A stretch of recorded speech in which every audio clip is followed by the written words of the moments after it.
see the church in very strong endorsement of those that they believe have created poor governance. They look at the church and say, how is it that you preach morality to me? And then I also now see those who have decided to become domestic colonialists of the future of the young people. The incongruence of that worries the young people. So what must the church do in that regard? Christ did not spare, was to give them a lashing of the tongue.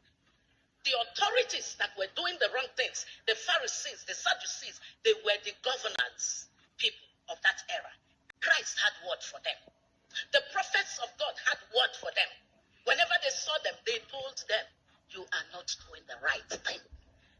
The church has incredible influence. My dear son, you call me mom. You have incredible influence. That influence, without running into the theater of politics, that's not your space. But you must call out collective bad, individual bad for what it is. It's important. The church, looking at the nation and saying, this is not right, can also be the basis on which you now deepen the message. The message cannot be just about, I bought a car and I built a house. What shall it profit a man or a woman to ride a car, even which is the latest model that you people care about? You don't want to tell me because that's what you wrote on. What will it profit them to gain all of that and then lose their souls? The message has to be deeper because the deep calls onto deep. Deep calls onto deep.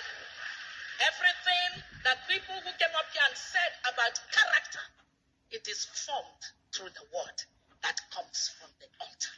Church must realize that the young who are angry and frustrated will take it out on anybody. Because there are generational gaps that exist. Our generation is the baby boomers. The generation before us, the silent generation.